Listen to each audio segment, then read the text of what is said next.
Salam sehat dan salam sejahtera bagi kita semua. Kebaktian minggu ini dilayani oleh Pendeta Denny Setiawan.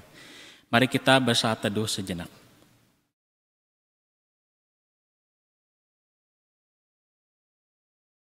Mari kita bangkit berdiri. Saudara yang dikasihi Tuhan, hari ini kita memasuki minggu ketiga bulan kepemimpinan GKI Sinode Wilayah Jawa Tengah. Kita bersyukur karena kita bisa belajar kepemimpinan dari Tuhan Yesus, Sang Pemimpin kehidupan. Saudaraku, Dia memanggil kita untuk mengikuti jejaknya. Maukah kita bertekun untuk mengikutinya?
Pertolongan kita ialah dari Tuhan yang menjadikan langit dan bumi.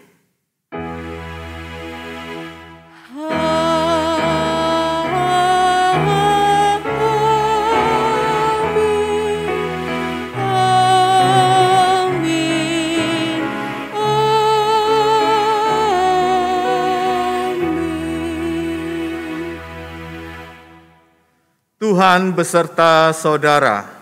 Dan beserta saudara juga. Silakan duduk.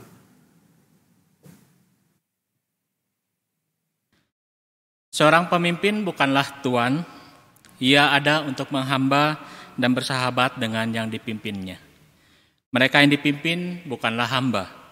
Bersama yang memimpin mereka berbagi rasa kehidupan bersama yang saling memeluk, bukan saling menggebuk, adalah tanda bahwa kehadiran Kristus dialami oleh semua. Ia memanggil kita mengikuti jejaknya, Imago Christi, mengikuti jejak Kristus. Yang memeluk dengan cinta merupakan respon kita, manusia yang dicintainya.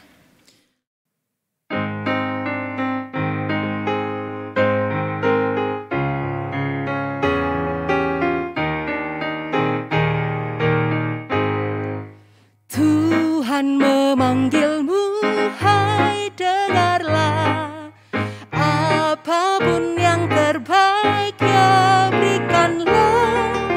Dan jangan kau kejar hormat semu.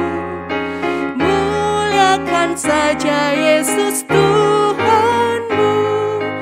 Tiap karya diberkatinya. Namun yang terbaik dimintanya. Walaupun tak besar talentamu, yang terbaik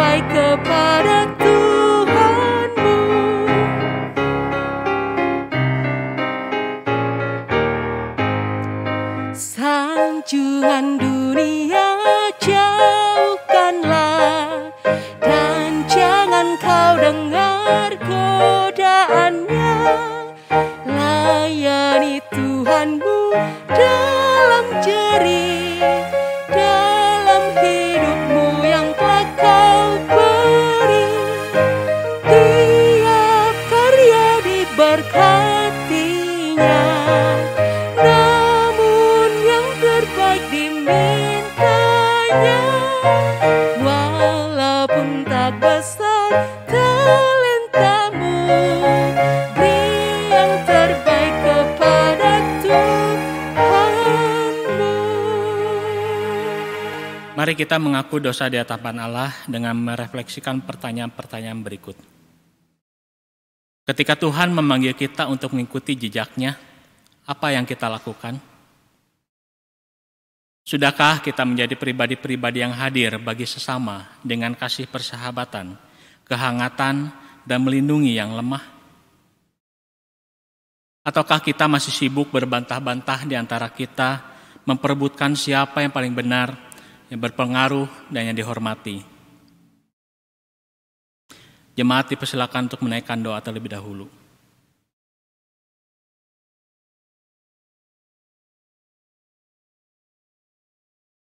Demikianlah pelanggaran dan dosa-dosa kami yang telah kami nyatakan di hadapan-Mu secara pribadi. Kami memohon ampun di dalam nama Tuhan Yesus Kristus. Amin.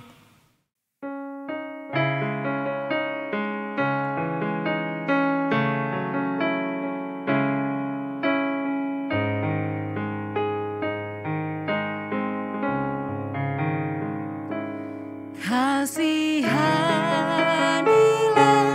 aku yang lemah, ya Tuhan Maha Kuasa.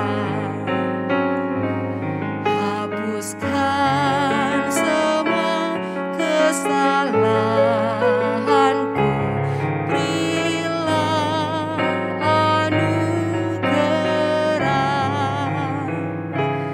Oleh kasih dan kuasa-Mu, ku rasakan damai-Mu. Aku tahu Kau selalu dekat padaku, limpahkan rahmat-Mu.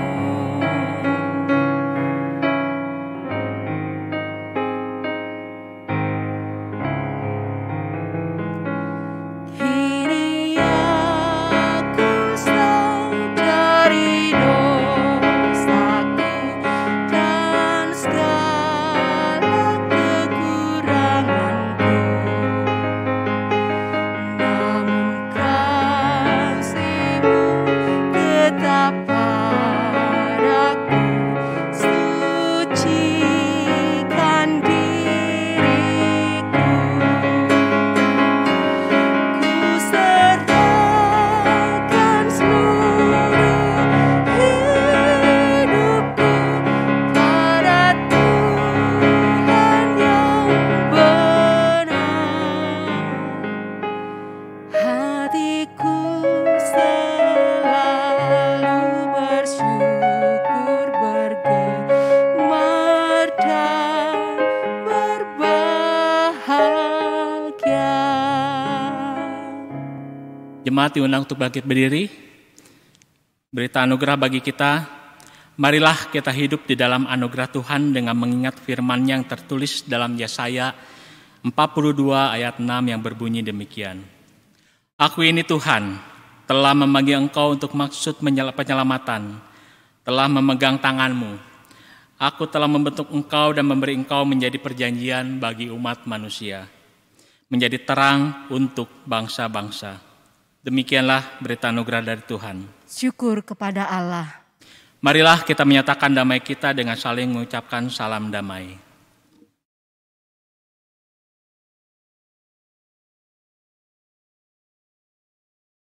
Mari dengan sukacita kita merespon pengampunan Tuhan dalam hidup kita dengan menyanyikan NKB 177 ayat 1 sampai dengan 2.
Jemaat dipersilahkan duduk.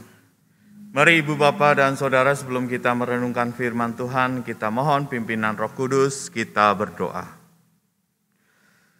Bapa Surgawi, tolonglah kami agar ketika kami mendengar firman-Mu, kami boleh dimampukan untuk melakukannya. Tolonglah setiap kami, biarlah Roh-Mu yang kudus boleh menguasai kami dan hikmat-Mu menuntun setiap kami untuk kami boleh menjadi pelaku-pelaku firman-Mu.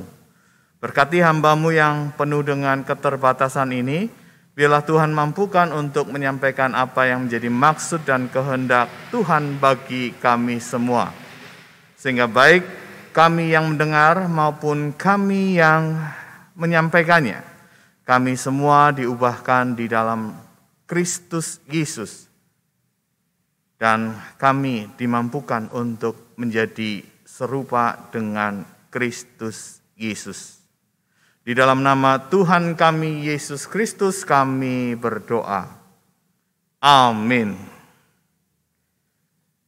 Inilah Injil Yesus Kristus menurut Markus pasal 9 ayat 30 sampai dengan ayat 37. Yesus dan murid-muridnya berangkat dari situ dan melewati Galilea. Dan Yesus tidak mau hal itu diketahui orang, sebab ia sedang mengajar murid-muridnya. Ia berkata kepada mereka, Anak manusia akan diserahkan ke dalam tangan manusia, dan mereka akan membunuh dia, dan 3 hari sesudah ia dibunuh, ia akan bangkit. Mereka tidak mengerti perkataan itu, namun segan menanyakannya kepadanya. Kemudian tibalah Yesus dan murid-muridnya di Kapernaum. Ketika Yesus sudah di rumah, ia bertanya kepada murid-muridnya, "Apa yang kamu perbincangkan tadi di tengah jalan?" Tetapi mereka diam. Sebab di tengah jalan tadi mereka mempertengkarkan siapa yang terbesar di antara mereka. Lalu Yesus duduk dan memanggil ke-12 murid itu, katanya kepada mereka, "Jika seseorang ingin menjadi yang terdahulu, hendaklah ia menjadi yang terakhir dari semuanya dan pelayan dari semuanya." Maka Yesus mengambil seorang anak kecil dan menempatkannya di tengah-tengah mereka. Kemudian ia memeluk anak itu dan berkata kepada mereka, "Barang siapa menyambut seorang anak seperti ini dalam namaku, ia menyambut aku. Dan barang siapa menyambut aku, bukan aku yang disambutnya, tetapi dia yang mengutus aku. Demikianlah Injil Yesus Kristus. Yang berbahagia ialah mereka yang mendengarkan firman Tuhan dan yang memeliharanya. Haleluya. Haleluya. Haleluya. Haleluya.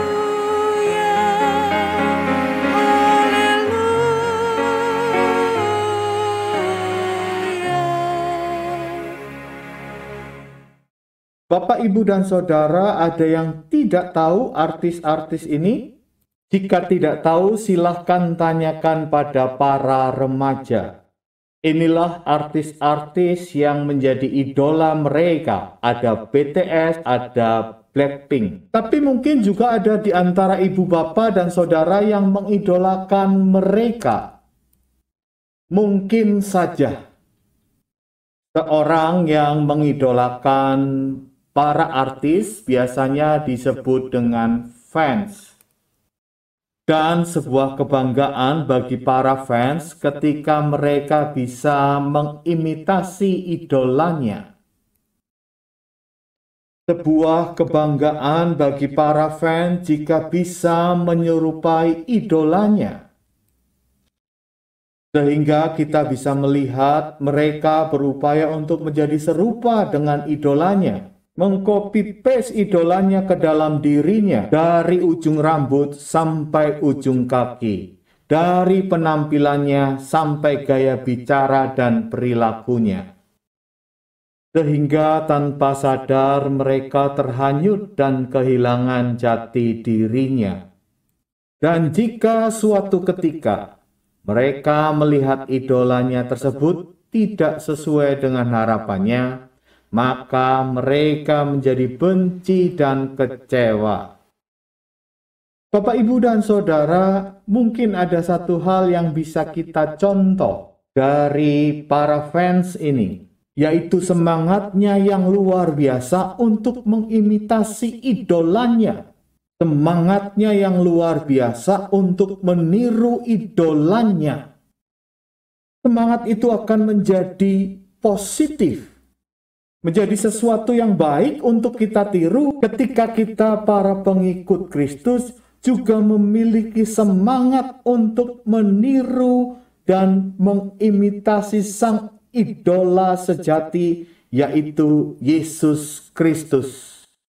Jika para fans dengan semangat mempunyai banyak waktu untuk mencari informasi dan berupaya menjadi serupa dengan para idolanya, maka para pengikut Kristus semestinya juga memiliki semangat dan punya banyak waktu untuk mengenal Kristus lebih dalam, sehingga menjadi serupa dengan Kristus. Para pengikut Kristus jangan kalah semangatnya dari mereka.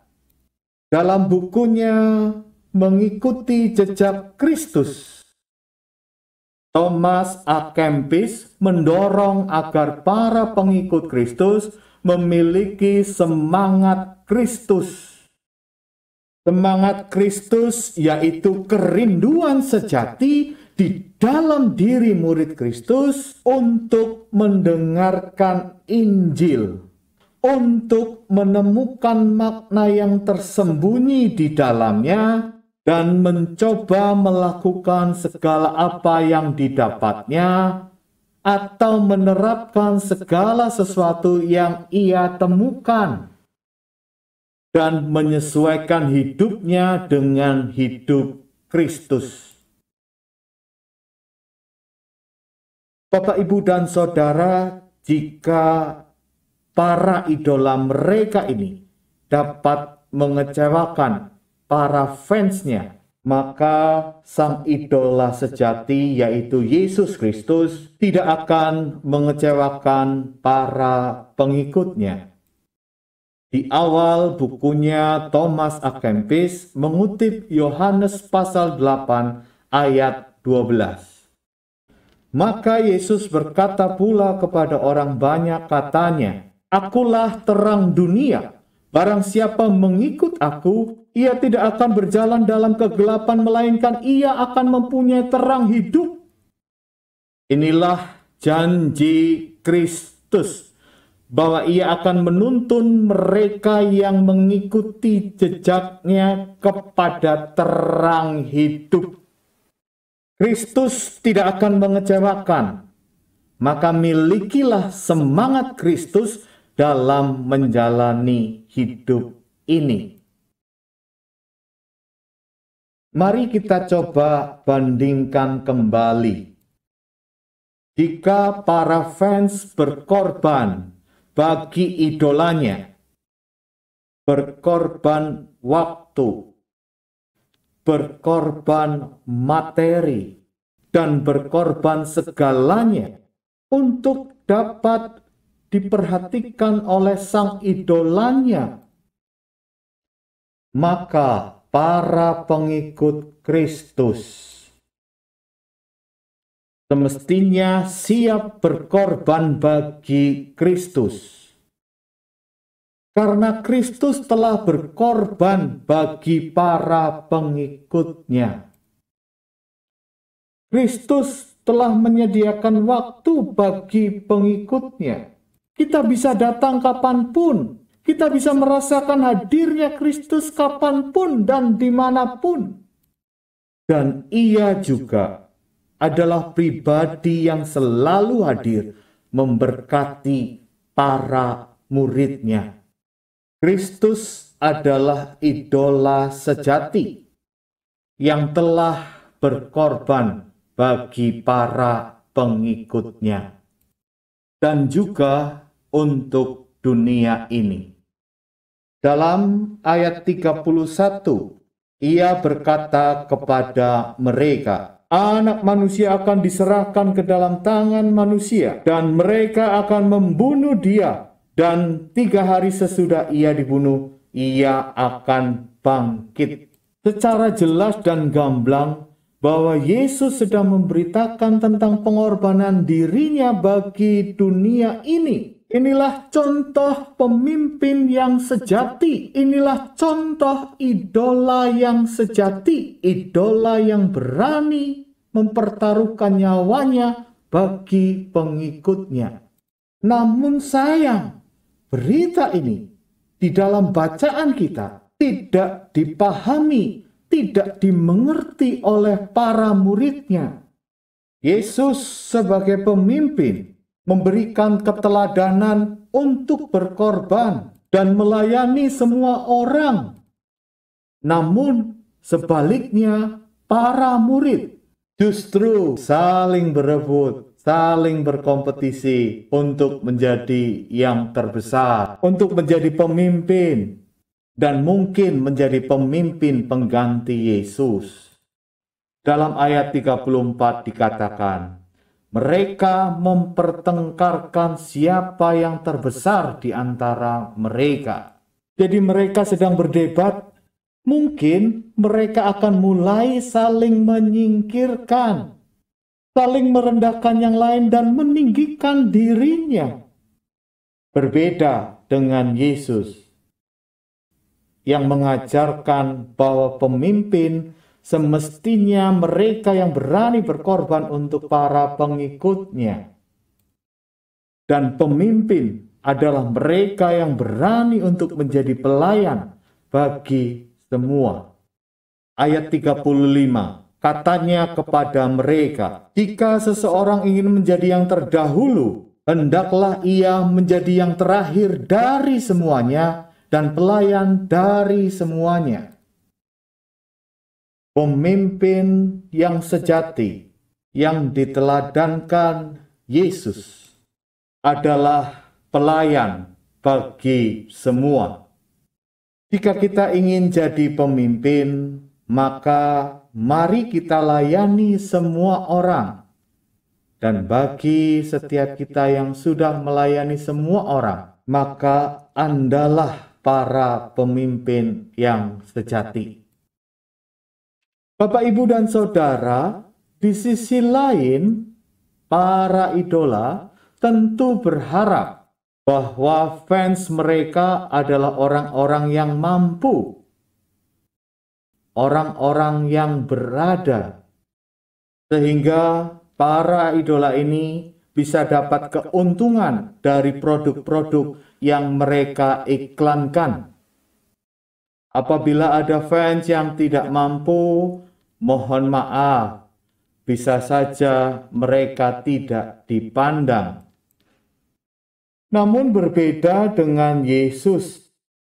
Melalui nasihatnya dalam ayat 37 yang menunjukkan siapa idola sejati dan bagaimana seorang pemimpin, di sana dikatakan barang siapa menyambut seorang anak seperti ini dalam namaku, ia menyambut aku. Dan barang siapa menyambut aku, bukan aku yang disambutnya, tetapi dia yang mengutus aku.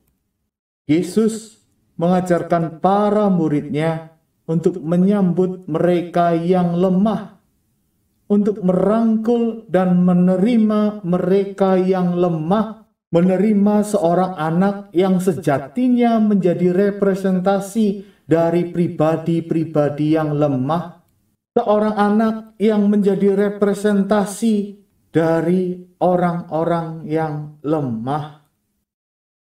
Yesus, idola yang sejati, adalah pemimpin yang merangkul dan menerima mereka yang lemah, namun tidak berhenti di situ saja. Ternyata Yesus bukan hanya menerima mereka yang lemah, tetapi juga memberikan kelegaan kepada mereka yang lemah, mereka yang kehausan, mereka yang letih lesu dan berbeban berat. Mari kita lihat Matius pasal 11 ayat 28. Marilah kepadaku semua yang letih lesu dan berbeban berat, aku akan memberi kelegaan kepadamu. Yesus adalah pemimpin. Yesus adalah idola sejati yang meneladankan kepada murid-muridnya untuk menjadi pemimpin yang mau menerima, merangkul mereka yang lemah, serta memberi kelegaan kepada mereka. Bapak, Ibu, dan Saudara, gambaran tentang Yesus sebagai pemimpin yang merangkul dan menerima mereka yang lemah serta memberi kelegaan kepada mereka sangat jelas diceritakan di dalam keempat Injil. Bagaimana pelayanan Yesus kepada mereka yang lemah, bagaimana Yesus berpihak pada yang lemah, ketika mereka harus berhadapan dengan para Farisi dan orang-orang Saduki. Yesus adalah idola sejati. Yesus adalah pemimpin yang peduli, yang menerima mereka yang lemah dan memberi mereka kelegaan. Pemimpin yang mengimitasi Kristus adalah pemimpin yang menerima mereka yang lemah dan memberi mereka kelegaan. Bagian yang terakhir, Ibu, Bapak, dan Saudara, mari kita renungkan bersama pertanyaan-pertanyaan ini. Apakah sebagai pengikut Kristus kita memiliki semangat Kristus yang meneladani jejak Kristus atau mengimitasi Kristus? Apakah sebagai pengikut Kristus kita bersedia menjadi seperti Kristus? Menjadi pemimpin yang berkorban dan melayani semua orang? Apakah sebagai pengikut Kristus kita bersedia seperti Kristus yang menjadi pemimpin yang menerima mereka yang lemah dan memberi mereka kelegaan? Mari kita berefleksi dari puisi ini.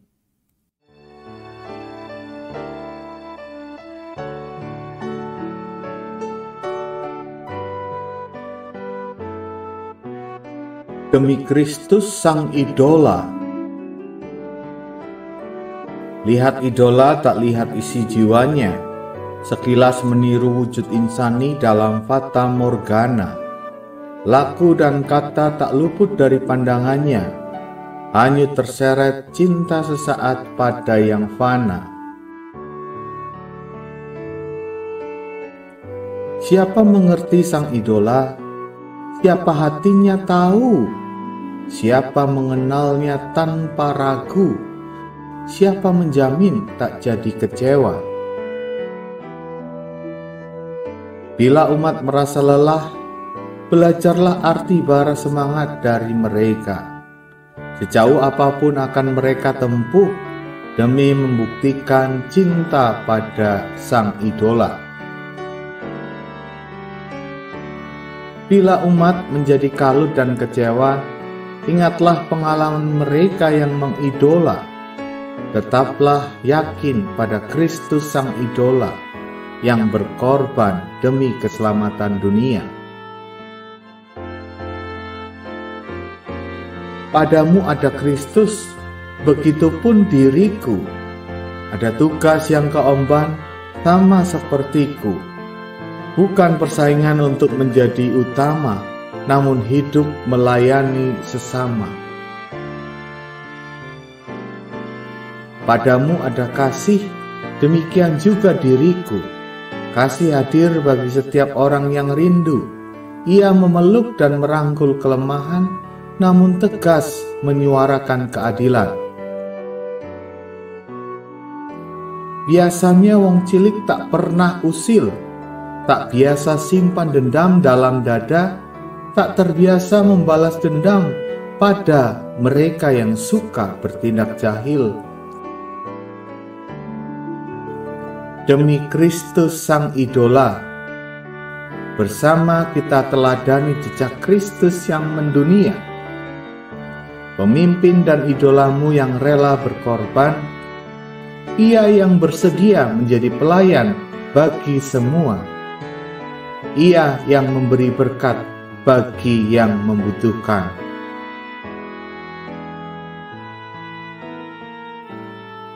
Demi Kristus sang idola, mari ulurkan tanganmu melayani sesama, langkahkan kakimu menuntun yang lemah, suarakan damainya pada jiwa yang berduka. Kobarkanlah semangat Kristus bagi yang lelah.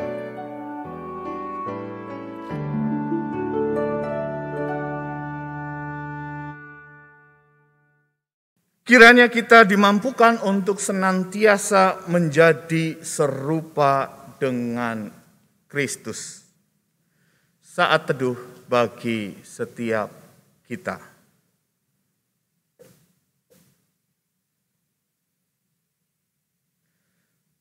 Persembahan pujian dari paduan suara Mawar Sharon.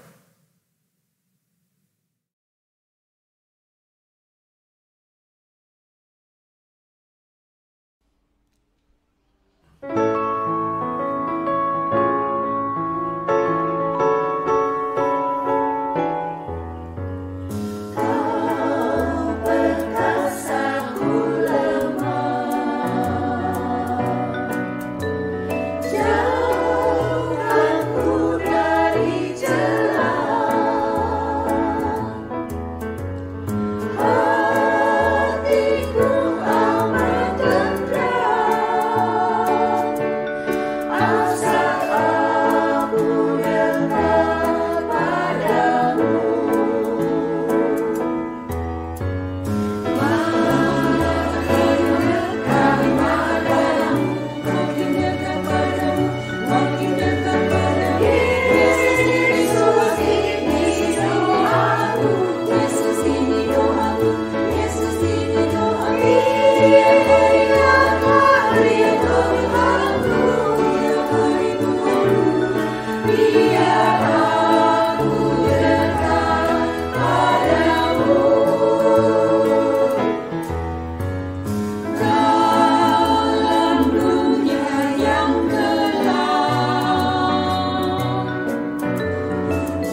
Jemaat diundang untuk bangkit berdiri. Umat kekasih Tuhan, bersama dengan umat Allah di masa lalu, masa kini, dan masa depan, marilah kita mengingat pengakuan pada baptisan kita menurut pengakuan iman rasuli, yang berbunyi demikian. Aku percaya kepada Allah, Bapa yang Maha Kuasa, Khalik langit dan bumi, dan kepada Yesus Kristus, Anaknya Tunggal Tuhan kita, yang dikandung daripada Roh Kudus, lahir dari darah Maria, yang menderita sengsara di bawah pemerintahan Pontius Pilatus, disalibkan, mati dan kuburkan, turun ke dalam kerajaan maut. Pada hari ketiga, bangkit pula dari orang mati, naik ke surga, duduk di sebelah kanan Allah, Bapa yang Maha Kuasa. Dan dari sana Ia akan datang untuk menghakimi orang hidup yang mati. Aku percaya pada Roh Kudus, gereja yang kudus dan am, persekutuan orang kudus, pengampunan dosa, kebangkitan orang mati, dan hidup yang kekal. Amin. Silakan duduk kembali. Majelis Jemaat mengucapkan selamat ulang tahun bagi anggota jemaat dan simpatisan yang berulang tahun pada tanggal 13 September sampai dengan 19 September. Tuhan Yesus memberkati.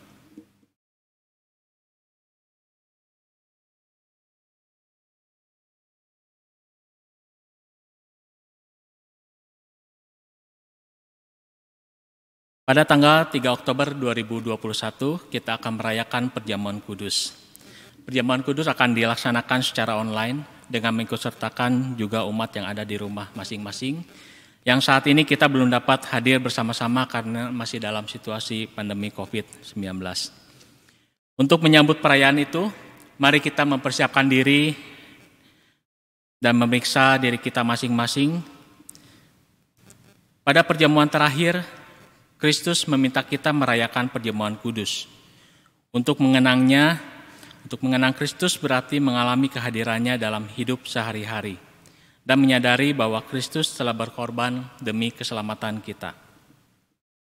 Sudahkah saudara hidup dalam persekutuan yang akrab dengan Yesus, sehingga saudara mengalami kasih kuasa dan kebenarannya? Yakinkah saudara bahwa Kristus telah mengorbankan hidupnya demi keselamatan saudara?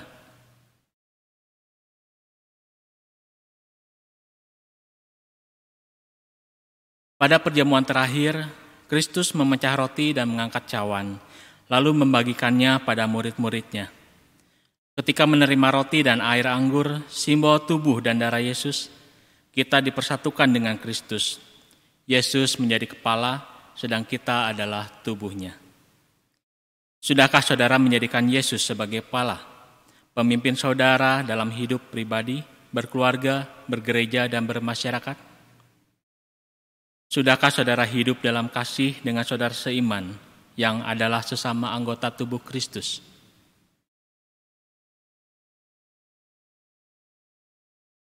Dengan makan roti dan minum air anggur, kita dipersatukan dalam kematian dan kebangkitan Kristus. Ini berarti kita perlu menyangkal diri, memikul salib, dan mengikut Kristus. Menyangkal diri berarti rela berkorban demi Tuhan dan sesama. Sudahkah saudara rela berkorban bagi sesama? Sudahkah kehidupan saudara menjadi berkat bagi sesama? Peduli pada sesama, berani menyuarakan kebenaran dan keadilan, serta berjuang menciptakan damai sejahtera.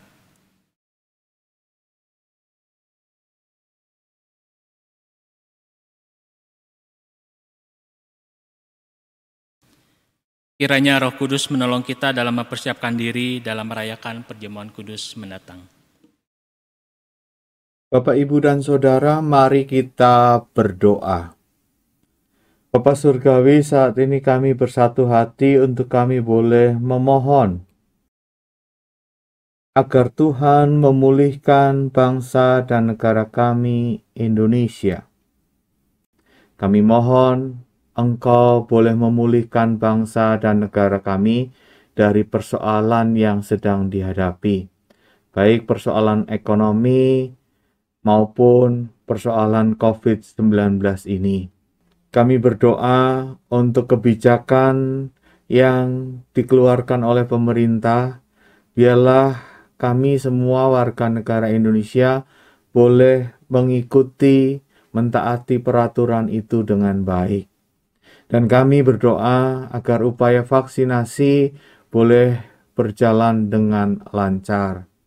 Kami juga berdoa untuk para pekerja kesehatan, para pekerja publik yang menjadi garda terdepan dalam mengatasi memerangi COVID-19. Kami mohon Engkau melindungi saudara-saudara kami ini, ya Tuhan. Kami saat ini juga berdoa untuk gerejamu. Di tengah segala situasi yang ada, biarlah gerejamu boleh menjadi berkat bagi banyak orang. Kami saat ini juga berdoa ya Bapa, untuk saudara-saudara kami yang sedang sakit. Kiranya Tuhan memulihkan saudara-saudara kami yang sakit ini, baik karena COVID-19 maupun karena sakit penyakit yang lain. Kami saat ini juga berdoa untuk saudara-saudara kami yang berduka, terkhusus untuk keluarga dari Penatua Medi Yalina Parapat yang beberapa waktu lalu harus berpisah dengan ayahandanya. Kami mohon kiranya Tuhan memberikan kekuatan, penghiburan, sukacita, pengharapan bagi setiap anggota keluarga yang ditinggalkan. Kami saat ini juga berdoa untuk saudara-saudara kami yang sedang berkekurangan, yang membutuhkan kebutuhan-kebutuhan jasmani. Kiranya Tuhan, tolonglah mereka dan jadikanlah kami saluran berkat-Mu untuk saudara-saudara kami yang membutuhkan.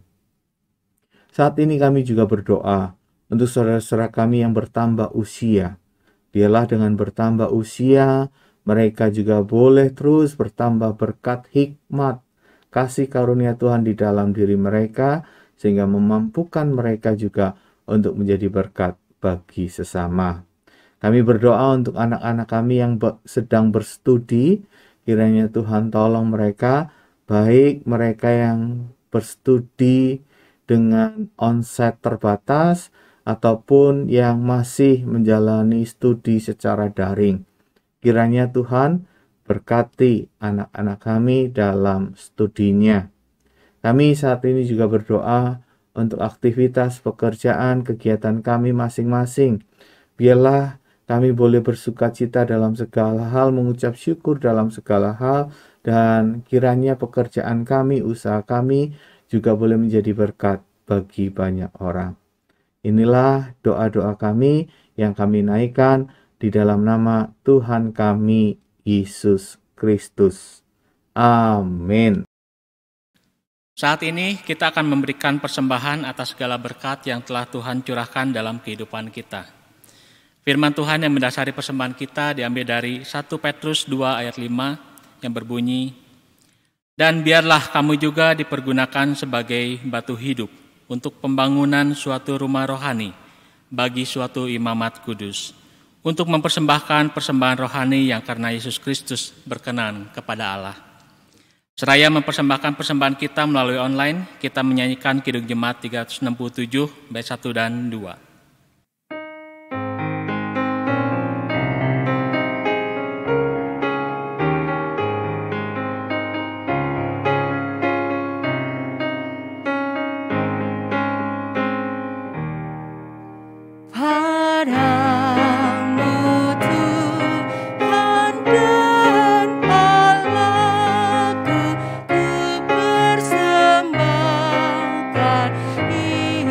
Hidupku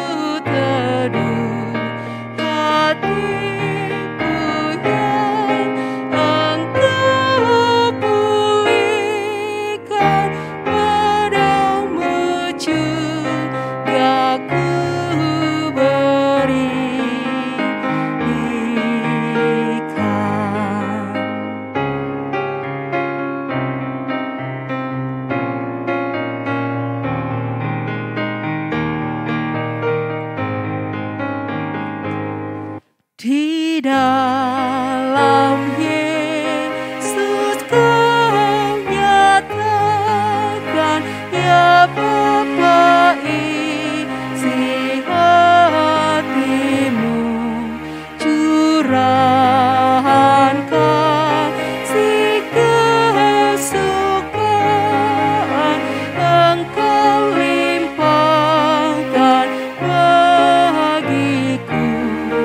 Andaikan orang menyadari, niscaya Tuhan Kau dicari.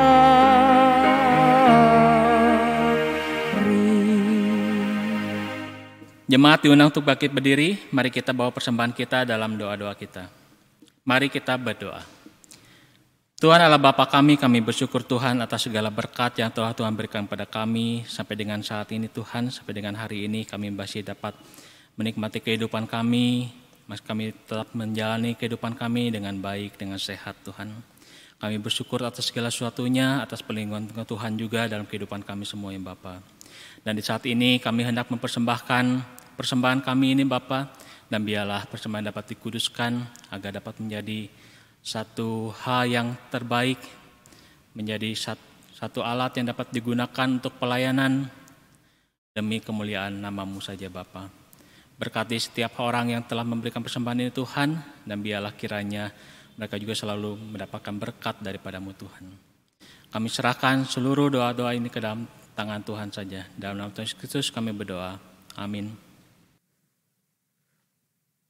Marilah kita lanjutkan persiaran iman kita dengan selalu mengiringi Kristus Tuhan kita. Semoga setiap orang dapat merasakan Kristus yang memberi damai dan sukacita melalui kehidupan kita.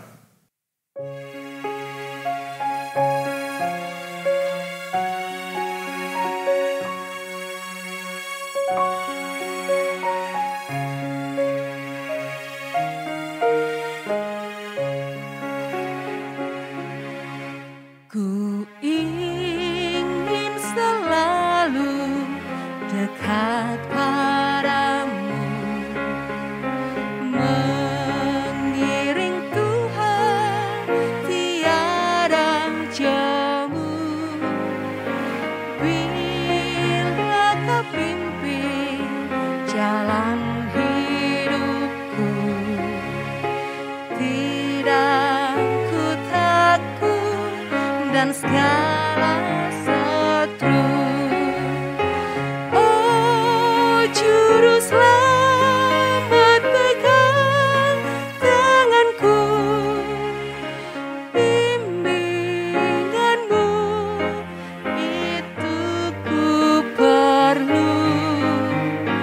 Beri pertolongan, kuat kuasa-Mu. Oh Tuhan Yesus, pegang tanganku.